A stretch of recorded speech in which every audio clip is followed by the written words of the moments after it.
education for no reason. That they and the thing and that when I was talking about how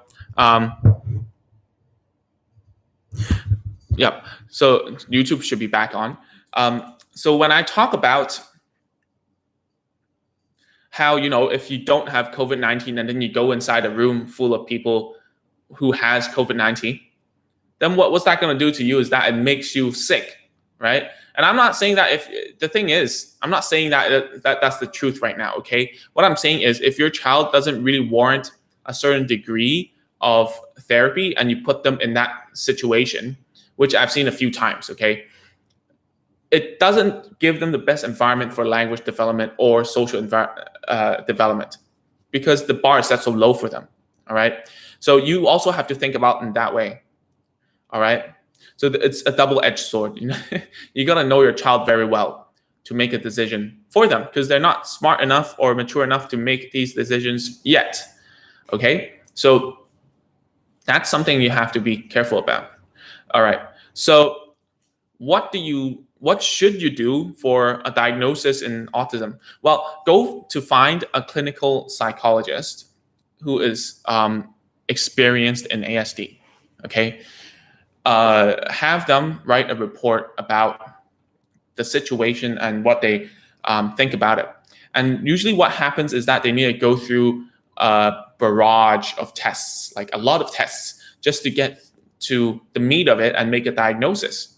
So where I used to work, the whole diagnosis was around like 2 hours. And if you ask me, hey, how is my child going to get through that? Don't worry, because the psychologist will have his or her ways, right? Yeah, so Nabil, I'm sorry if I'm getting it wrong. She says, my daughter is also not screened for autism. She's just diagnosed, right? So how long was the diagnosis, right? So if it was only for 10 minutes or 15 minutes to make a diagnosis, that's not a diagnosis, my friend. If you're not in America or UK per se, if they don't have like rapid screening tests or rapid diagnosis tests, then it's not good for it. It's not good for you or the child because you're not getting the full picture. And you might ask me, hey, it's gonna be very expensive. Well, the thing is, it might be. I'm gonna just tell you straight on that it will be kind of expensive to get a full-on assessment. All right. And the reason why is because in most countries it should be free, right? Like in Hong Kong, it's free. In Singapore, it's free. In the USA, it's free. In the UK, it's free. But if you're in Singapore or anywhere else, yeah, in India, it should be free. In Indonesia, it's also free. But the thing is, how reliable is it? And how it's also a risk factor, right? If you let them diagnose, they might clump your child with a certain type of children, and then they just get labeled and stay there forever. You know what I'm saying? So it's better if you actually go somewhere else and get a second opinion. It's easier. All right. Too bad I'm not a clinical psychologist. I can't do much about autism as in the diagnosis, but I can treat them. But yeah, so go get one. And you might ask me how much. I don't know, to be honest. I only know the prices, how the prices are in Hong Kong, because I was from there. So how much it is basically, dude, it can range like very crazily. So the cheapest can be like 1,000 USD. You might start from there. So that's actually very expensive. How much is that in rupiah? That's like 14 million or something, 15 million IDR for a diagnosis. That's the cheaper end. So as we go up, it gets even more crazy. Okay, so yeah, if you want to give your country, your system, some hard evidence about like, okay, my child isn't this level of autism. So this is what I want to talk about more about the severity. Okay, so as you know, it's a spectrum, meaning if people are different, right? Nowadays, everyone loves inclusion or like politically correct, right? You must fit on a certain spectrum, no matter politically, sexually, whatever, LGBT-ness, whatever. So even autism is going that way. So it's saying like, all right, so this kind of autistic child, oh, they're on the spectrum. Everyone's a family or something, whatever. I'm not here to be politically correct. I'm here to tell you as a matter of fact. So there are different severities of autism, right? And the severity of which, to me, in my case, I would tell you that I would not know until they're 3 years old. All right. I would not know. I would need some time to see. Because apparently, a research said before, I hate quoting research that I cannot remember. So, anyways, so at 3, autism, suppose, yeah, the brain changes a little bit, the neural structure changes or something. I'll have to find evidence on this. So take this with a grain of salt. Do not quote me on this yet. All right, just listen and as like just like listening at a restaurant with a bunch of other moms. Okay, just take it with a grain of salt. So after 3, the big changes happen. All right, the big changes, and I've seen it firsthand. I've seen it. I've seen it that children were speaking at 2, and then suddenly like really into like spitting stuff. So after 3, I think for me, again, as a therapist, I can tell you that how severe it is by experience and tell you, okay, it's like this kind or whatever. And there are 3 severities that we use in like reports. Of course, by now, right? So there's mild, there's moderate, there's severe. Oh, there's a 4th one that's called profound, which is like really bad. Okay. So mild, moderate, severe, and profound. You need to be accustomed to these words. All right. So a mild case might be that socially they're still pretty okay, but they have some rigidities, right? They have some things that they cannot take. So mild cases. And people say that, oh yeah, Jay Chow is also like autistic.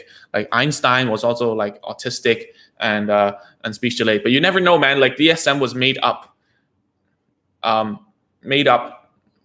at most like 20 or 30 years ago. But how long have they, those people couldn't even be diagnosed. So we don't need to talk about that. Yeah, so Nabil says, my daughter is diagnosed with mild autism. And mild autism is where the whole chunk of autistic children, they're diagnosed there. Because mild to moderate is the most, how Chinese people and Asian people are, right? We take the middle ground and we think that's okay. So like mild and moderate is the most I've seen, right? So mild to moderate is our children in general that I see after seeing the diagnosis are children who can speak, who can like function, but they're languagely delayed, and they're also like socially disordered, meaning they cannot really function well within a social setting or a school setting, right? So mild to moderate. So anything after that severe, you're talking about special school at the very least, okay? And that's because they have problems with actually getting on with their everyday activities. Like they don't know how to toilet train. They've been like potty training forever. They cannot really write well. They cannot they cannot really walk because maybe they've been tiptoeing for very long and their bone structure has changed. I've actually heard of that before as well. Things are very crazy when you get to severe and profound. And profound autism are like children who need to be on wheelchairs, and children who really need you to like spoon feed them or something. So hopefully everyone that's listening to this right now are not on that end, because I can't say for everyone. It's just that I'm sharing my experience about seeing different types of autism. All right. So I'm telling you, like the severity is like that. So if you're on the mild to moderate, don't be so like, even on severe, don't be too put down, because I've seen firsthand as well that severe cases become functional. All right. They do know how to talk. They do know how to work. They do know how to do certain things in their life, and they can communicate very well. Okay. I've seen a lot of mild to moderate that are functional and be able to play and, get into like a normal life and everything like that. So don't worry, because they're going to slowly increase their ability in the future, right? So now that you know that there's a severity, there's a spectrum, what kind of behaviors they go through. Now I want to talk about what it means for you, okay? So what does it mean to you? It's a label. The only thing that it makes sense for you is that, oh, the label just means that, oh, it's one of those people. You know what I'm saying? So it's for professionals or teachers or whatever to see, and oh, it's one of those people, one of those children, oh, one of those again, right? That's why there's a label, right? That's why people generalize people towards one group, so that we have methods of dealing with them that we've already like thought out about. All right. So yeah. Oh, sorry, I didn't see your comments, Vonnie. So she said, I sent the 10 minutes test to my friend in Australia. He said that the test is only screening. The next steps is not final diagnosis. So I was disappointed with the system here. I went to see the most well-known specialist ASD in the city. Thank you, Ming, for clarifying. Yeah. By the way, it's called Denver test. Less than 10 minutes. Cost. Oh, wow. Okay, Indonesian, 200 to 250K per hour. That's pretty cheap. Yeah, I've heard of the Denver test, but the Denver test isn't the screening test I was talking about.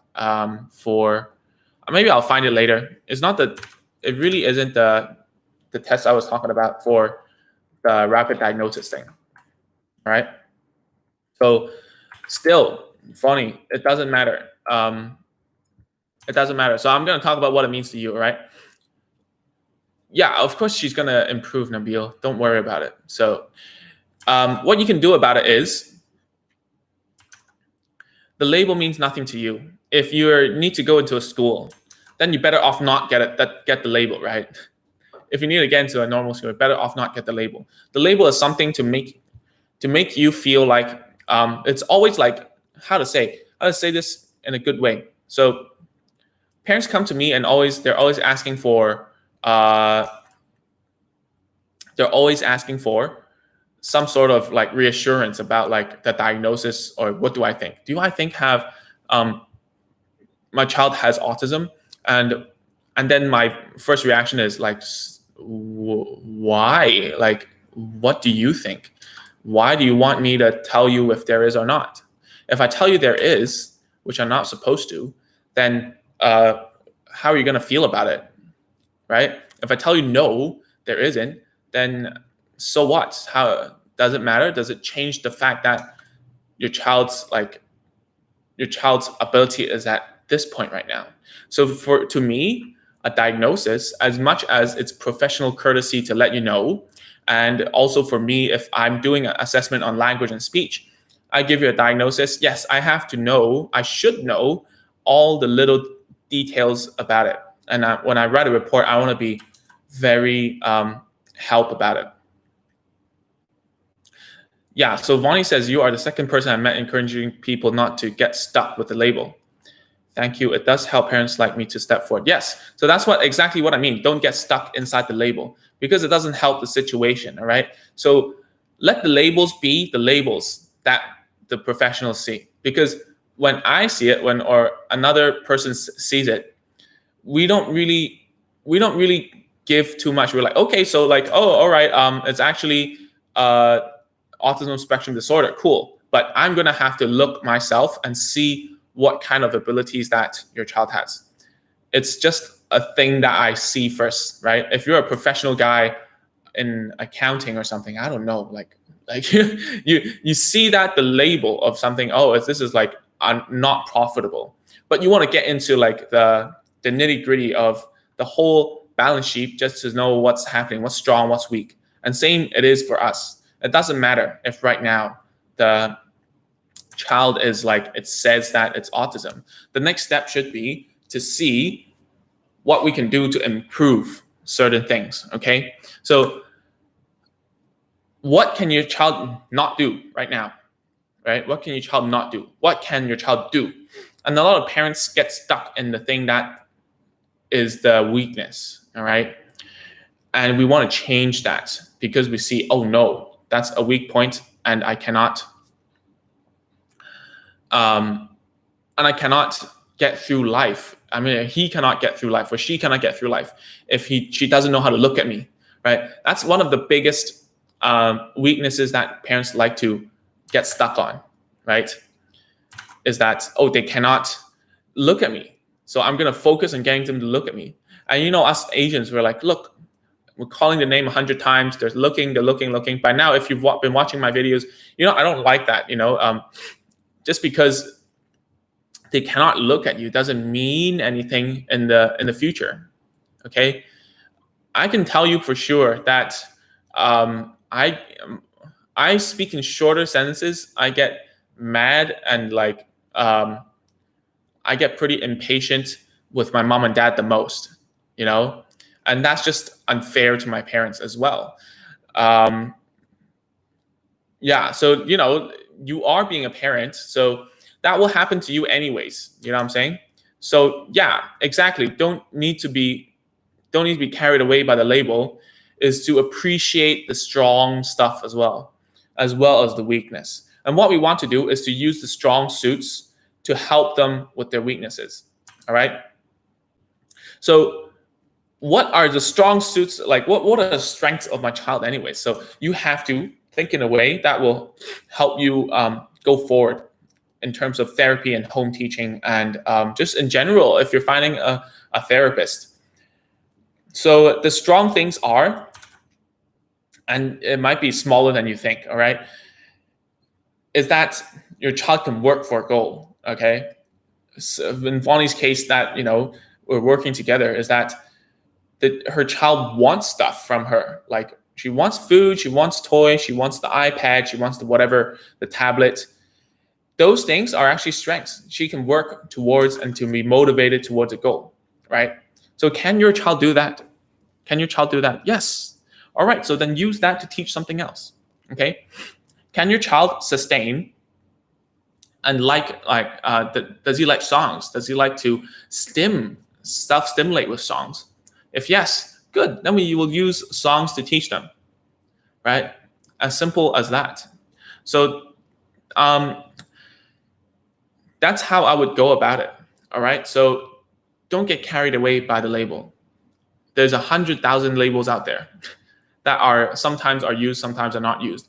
And as a therapist, I'm telling you, there are also 10,000 million tests out there that that nobody uses. Like usually in a country, 2 or 3 tests that are popular, people are just going to use it because people know how to read it. Okay, there are a lot more tests that go towards this way. All right, so the next one I want to talk about is, okay, so yeah, I get you. Like we got to use the strength to teach the stuff that they're weak at, right?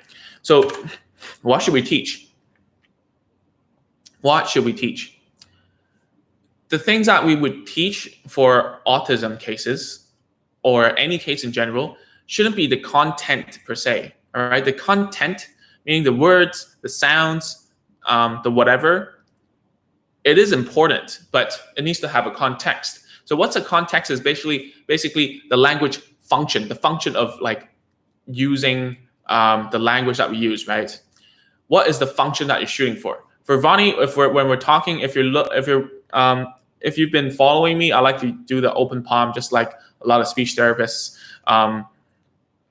do. And why we do it is because we're teaching a function. The function is requesting and waiting and appropriate time that you actually the appropriate time and the pause that we use in a social interaction. We don't snatch something. That's what we're teaching. We're teaching the function of requesting and waiting, right?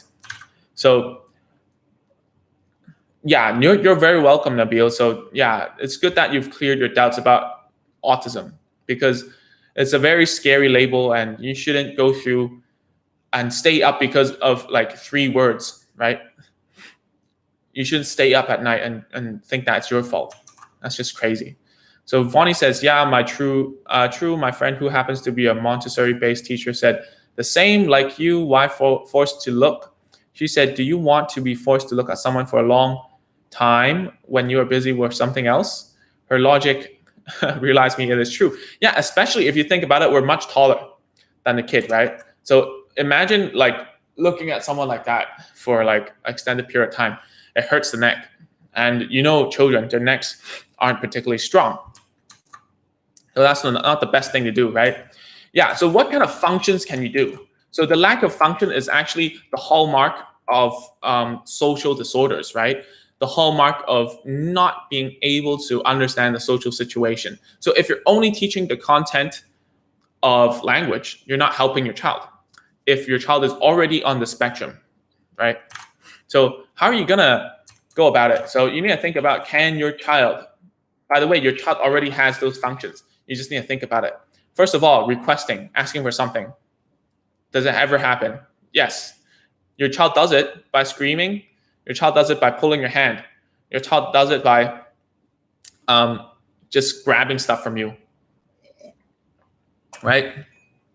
Protesting. Does your child do protesting? Most probably yes. Your child does it by sitting down and ignoring you, looking away, screaming, shouting, hitting you sometimes, biting, pinching. That kind of stuff might happen as well. God forbid. What the next one is denying, I think. Denial, negating, right? Denial. Can they say no? Obviously, yes, they can say no. Like they like turn their head away, or like slap your hand away, or like turn, or like, I don't know. You know how your child says no. It might be like crying or whatever. All right. And the next one is, can they ask for more information from you? The fourth one. This one is hard because they need to start talking first before they can. All right. And the fifth one is like seeking for help. Of course, your child can seek for help because they're holding your hand to like use you as a tool, as a Swiss knife of everything to get you to a point where they can just help you with like opening a door, opening a snack, opening a fridge, cook something, heat up something, whatever. Right? So they already have these language functions, but they don't know how to make it appropriate. And that's why people diagnose children with autism, because they're using something inappropriate. They're using a form of language that is inappropriate to express something that everyone has. All right. So how do we do it? All right. So first of all, you have to remember all the pre-linguistic skills. All right. If you're new to this, and you're new to this, like researching online and watching videos about it, and I know that a lot of people have been like watching my stuff. I'm very thankful for that. It means that you're a great parent. You're going towards like learning more about exactly what to do at home, and that's excellent. So if you're new to this, that's cool. There's something called pragmatic. You might have used pragmatic. I don't know the noun for it. Pragmatic. Anyways, you might have used pragmatic as a way to like talk about lobbying, right? Being pragmatic in like social situations and political situations. But pragmatic really means is knowing the language function and how to do it in a socially acceptable way. Okay. So if your child has problems with that, then you need to think about what's the pragmatic function, what's the pragmatic way of doing something. All right, that's why we're doing the open palm first, and that's the number one thing we have to do is the open palm, right? So why do we want to do the open palm, especially if your child, even if your child is verbal and says some words, but just to entertain him or himself, which is a verbal stim, using words to self-stimulate. What we want to do is to get them on the imitation level first. Can they imitate you? That's what's happening in a lot of ABA centers. If you know about ABA, and it's also my first ever job, by the way, ABA is the way in the beginning, it's always about copying, right? One of my clients says, oh yeah, she's been through so much ABA. She's like a Xerox machine now. She's like a copy machine. She copies everything to the dot. And obviously we don't want that to happen, right? But the thing is, we need to get them on the imitation level first. So why we want to do the open palm, which seems like it's stupid or anything, is because it puts them on a receiving end. Has your child been on a receiving end yet? Do they know that it's socially appropriate? The pragmatic is that they have to like stand in front of you, wait for you to give them something instead of proactively trying to snatch it. All right. That is what we're teaching. When they have the anticipation for the food to come to their hand like that, then you can use the anticipation to teach more stuff. All right. If right now your child is just like that, just grabbing stuff at you without the anticipation, then it's very hard to actually teach something because you're always trying to be faster than your child. All right. If you're constantly trying to be faster than your child, then there's a problem here because you cannot teach anything if you're constantly trying to be faster. Yes, Nabil, ABA for uninitiated, it means applied behavior analysis, which is a long name for like just teaching with behavioral rules. Okay, so yes, so you have to think about what's the function, what's the meaning, and why your child needs to do a certain behavior or like use language in a certain way.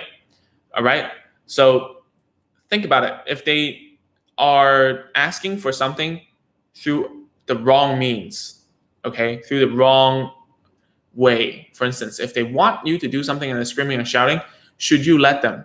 Should you let them? The answer is no, because children on the spectrum are very rigid. And I'm sure if you're watching this because your child is on the spectrum, you would know. They're very stubborn. They don't want to change. So therefore, their rules are very one-to-one, meaning one instance is a straight line. There's no a few lines to other things that they might think about. Okay, so it's very straight line. If I want this, I will scream, I will get it. Right? That's what they're thinking in their heads. Therefore, you have to break the chain. But the chain itself is very hard to break. So this chain is socially unacceptable. Sorry. So screaming and shouting, get cookies. Is that the right way? No, you have to teach. So how do you do it? By ignoring, yes, number one, ignoring the form that they're using, and then teach them a different way, which is the open palm, which is the easiest way to teach for now, I know of. And maybe I would change in the future, because I haven't always stuck to that open palm thing in the beginning. All right. And the thing is, the stuff that I teach you, I preach myself. I do it myself. Okay. But the thing is, I also tell you what to do because I've been teaching parents what to do over the internet and offline, like in my clinic. And I feel like there are things that you guys have to master. You have to master, alongside with like your child having to master stuff. Like you both have to master some stuff together. And the easiest way for me to teach you for now is to do the open palm. It's structured, it's easy to understand. It puts you as the parent in a therapist's seat, and also the child as a student at home, which is very hard to do, by the way. Alrighty, so once you understand, you see your child now, the behavior, you think of the function, you think of the pragmatic function of why are they doing this.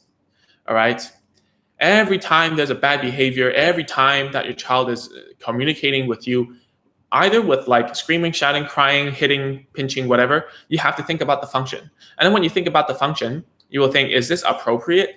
No. Okay, so I should not let them have it. Ignore them. And then think about a replacement behavior. And this is, my friends, this is exactly the principle of therapy, right? No matter what kind of therapy it is, there's a reason why we go to therapy. Even if you have like alcohol issues, you have smoking issues, that's not the appropriate way to deal with certain issues, all right? So, for instance, if your child cannot sit down on the chair, it's escapism, right? It's escaping from a situation. They want to avoid something. Is it the right way that they kick the mom when they want to get off the chair? No, they should ask nicely. That's the replacement behavior. Is it appropriate that I want to get away from my realities, therefore I get drunk? No. So I shouldn't do it. But if there's nothing to go to, then it becomes frustration. So there always needs to be a replacement, right?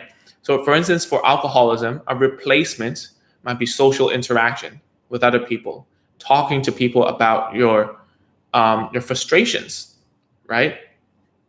Talking to other moms about what's going on in life. For the child, if they want to get out of the chair so that the therapy ends, a better way is for them to finish the job at hand right now, and then they can go, so that they know to leave the certain situation, they have to finish the job. It's a slippery slope to teach your child to ask nicely, because every time they're just going to ask nicely, right? So the best way to get rid of escapism is to give them something really easy and for them to finish the job. And when they finish, they can leave. All right. So hopefully you guys understand. And at any time, if you have any questions, please put them in the comments. I'm reading them religiously. I'm trying to get it into a habit as well. And hopefully you guys understand where I'm coming from for autism and what I think about it. I guess I'm looking at my notes. So the last thing I want to talk about is what you should do for stimming. All right. So stimming is also a function. It's also a function. But what children lack in terms of stimming is that they don't care if you're watching or not, if it's inappropriate. All right. So for us, we do care. Okay. If we're singing and we think that there's no one on the street that's listening, we will sing away. But if we see someone, we'll just like, our stuff dies down and we don't talk anymore and we pretend like it's normal, right? So the biggest difference is that whether they know if it's totally appropriate or not. So what you have to do, and stimming is a function, by the way, it's different from requesting, it's different from like saying no or whatever. It's actually its own function. So it's a sensory need. It's a need to like whatever. If you watched the movie The Accountant, which has like who's that? Ben Affleck inside. There's like a autistic sniper James Bond kind of dude who's also an accountant, who's very good at numbers apparently. And then there's a scene where there's like he's stimming very like vigorously, which is a little bit like overboard, I guess. But the thing is, the good thing to take about the good thing to take away from that movie, The Accountant, is that he has a room to stimulate himself at his own time. All right. That means he's learned long enough to actually know, oh, there's a room to stim. Great, I'll do that instead of stimming in public. Obviously, you can still see he still has a little stim in the movie, which is kind of cool, by the way. It goes like that, which I've actually seen, by the way. Blowing on fingers is actually quite a cool stim, in my opinion, to look at. So, anyways, so yeah, you have to think about, are you able to mitigate the stimming and change the behavior into something else? Okay. And really, to be honest, other than stimming, there is a last function that I've just thought about, right? And this one I'm actually still tackling a lot of times. Is frustration release, right? Frustration release. I see that Zavana's watching this. Her child is something that has been on my mind for some time, simply because frustration release hasn't been a major factor in my own clinic, because I don't let the children in my clinic fail that much, you know? And if you don't let your child fail, it's much easier to actually control your child, because not control, but lead them to a better way. Simply because if you don't let them to fail, you allow them to understand that I'm helping, mom's helping, everyone's helping them to become a better version of themselves. Okay, so frustration release are things like head banging, biting, right? Kicking, punching, all these things we do as well, but we release our frustration in different ways. And the best way to release our frustration as replacement behavior is to talk about it. Think about if you're with your friends and you just talk about it, and sometimes you cry and you're like, oh yeah, life's so hard and all that kind of stuff. But Some kids, some people, or even some adults, they cannot do that. They'd rather like beat up something, you know. So the thing is about frustration release, we need to find a replacement behavior. We cannot get rid of it, because if we don't let your child release their frustration, it's going to get even harder in the long run. So I've actually had a few clients that in the beginning there were a lot of head banging on the chair and floor, but it has gone away. And the reason is because language has developed, number one, and we stopped it early, number two. And number three is we don't let them to fail. But because when I talk about this, if your child has been through a long history of like self-injurious behavior, especially the function is to release frustration, it's going to take a long time to actually break it. Think about your granddad who has been smoking since he was like 17. Is he going to quit smoking? No. I remember my granddad died of, I'm not actually sure how he died. Never really talked about it in my family. But the thing is, he was like smoking cigarettes left and right. And I remember that his sickness was to do with his lungs or something, as far as I can remember. If my parents are watching this, they can correct me on that. But anyways, I don't think he ever stopped smoking. And same with Sigmund Freud, the person who coined oral fixation in psychology. He died of, what's that called? He died of, I forgot the name for the cancer, but basically it's throat cancer. Nasopharyngeal cancer. So basically it's the back here, the throat, just before the throat. He died of that, right? Because he was smoking cigars every day. And he kept on doing it even if there was a cancer. So you see how hard it is to actually get rid of a certain like behavior that is addictive. All right. So we're in the long run for it if your child has already been doing this kind of stuff for a long time. Okay. Even for people who are not on the spectrum, just imagine that. Someone like Sigmund Freud, a psychologist, really famous. If you haven't heard of him, that's fine. He's not that famous in other places, but anyways, he's so good at like understanding the mind, yet he cannot control himself to stop the injurious behavior of smoking a cigar during cancer. And ultimately he died. And by the way, he started off as a doctor before he became a psychologist, which is absurd. So it defies logic. What I mean is it takes a lot of time and a lot of effort and a lot of sustained focus to change that behavior into something. All right. So with that said, I'm ending the video here. I'm ending the live here. If you have any questions, please keep it coming. Keep it coming to me. You can just like put it in the comments here, or you can just email me at ming@agentsofspeech.com. Recently, I've been getting some questions about the live. The live is every Monday, Wednesday, and Friday, 9 a.m. Jakarta time. If you're in Asia, it's pretty cool. If you're in the US, that's at night for you. That's like 10 p.m. EST. If you're in the UK or Europe, tough luck. But I realize that most people that watch me are in Asia anyways. So that's cool for us anyways. So, and another question I've been asking, because I actually sent out an email about like potty training and haircuts. So these two things are actually inside our course, which is, if you haven't joined us, it's actually agentsofspeech.com/course. And it's somewhere that it's a bonus material about that. We just updated the material to give you a better training about it, because now is the best time to actually do potty training because no one goes out. And now is also a good time to train haircuts, because you can't go out for haircuts apparently. So these two things are very important. And people are asking me, hey, how do I sign up or whatever? Because I did send it to everyone by accident. So I didn't mean to send it to everyone. Okay, I just wanted to tell the people who are already in the course that I've already got this stuff inside.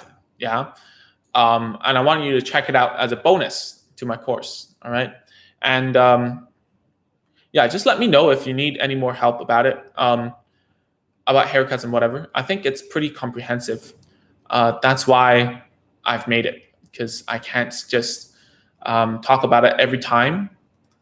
And it works, man. I mean, I've done it a few times already in Indonesia. Before that, I used to do the potty training nearly every day at ABA. And for the hair cutting, it's basically what we call desensitization. We can use on a whole load of stuff that your child doesn't like to touch. All right. So that's it for now. If you have any questions, you know how to find me. All right. Ming at agentsofspeech.com. And also, if you haven't, go to agentsofspeech.com/checklist to download a bunch of tools and toys that I recommend my clients. And also, you'll be subscribed to our emailing list, which is pretty awesome. I'll tell you whenever I have a video coming out, and I'll answer questions, and also to tell you guys anything that I'm working on my mind, and what works, what doesn't work within the clinic, which is closed right now, by the way, but whatever. I still have a bunch of online clients that I'm working with, which I'm grateful for. And thank you so much for tuning in. And I'll see you guys on Friday. Remember, that's 9 a.m. All right. You can notify yourself or put a note or something.